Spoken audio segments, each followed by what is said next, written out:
like I'm losing my mind. Is everybody in the world blind?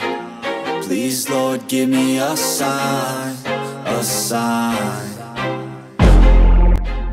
I feel like I'm losing my... Ito po mga kababayan, pakinggan po natin to kung ano sasabihin nitong tao to.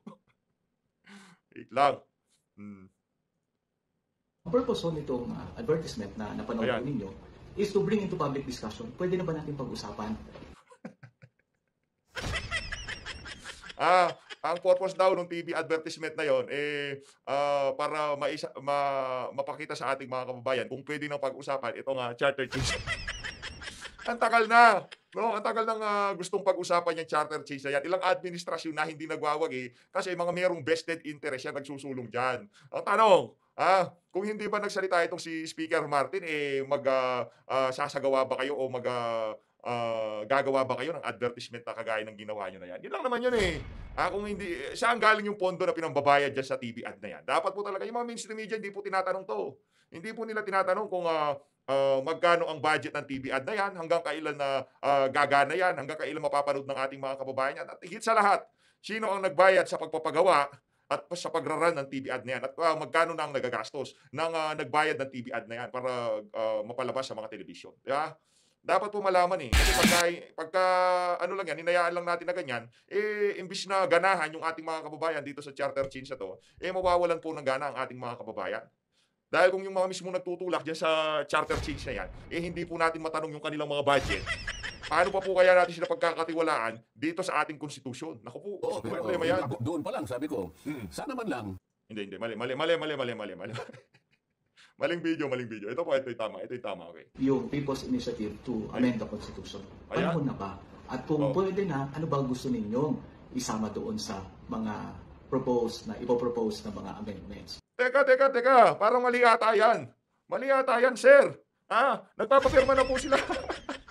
Parang ano po kayo, hindi po kayo synchronize dito sa mga nagpapapirma sa People's Initiative at sa sinasabi nyo na panahon na ba para pag-usapan at yung kung ano ang ilalagay dyan sa People's Initiative na yan. Sir, update lang po namin kayo dito sa PH Update. Meron na pong pinapapirmahan ngayon sa ating mga kababayan. At yung laman ng People's Initiative na to, pinapalakas ang kapangyarihan nitong mababang kapulungan ng Kongreso. Yun lang po ang laman ng People's Initiative na pinapapirmahan di umano nitong si Mix Nograles. At nagbibigay ng tig 100 piso. Yung daw po 100, hindi daw po suhol yun.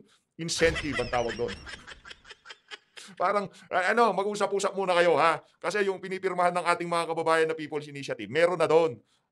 Ang isinusulong po nila doon, na amyendahan ng ating saligang batas na pagka merong gustong baguhin ng ating House of Representatives, itong mga congressman sa ating saligang batas, sila na lang po mag-uusap at hindi makakapalag ang Senado dahil joint voting ang mangyayari. Ito si Sir, makibalita ka muna sa mga nagpapapirma, Sir. Oo, pero doon pa lang, naman, sabi ko. ano ba yan? Dito tayo.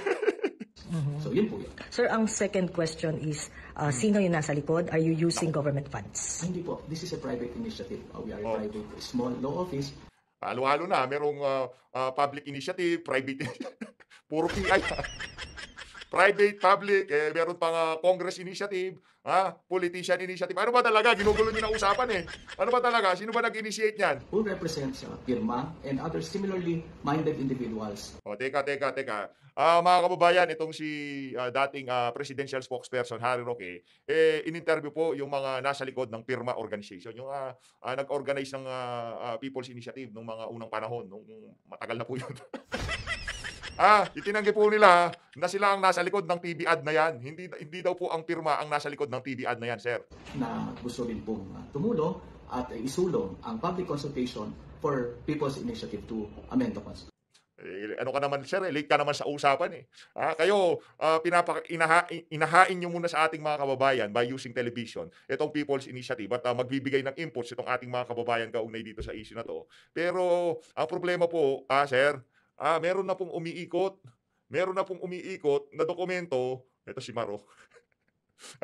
Si Rap. Meron na pong umiikot na dokumento na pinapapapirmahan sa ating mga kababayan. Ayusin nyo. Kasi nagkakagulo-gulo. I feel like I'm losing my mind. Is everybody in the world blind? Please, Lord, give me a sign, a sign.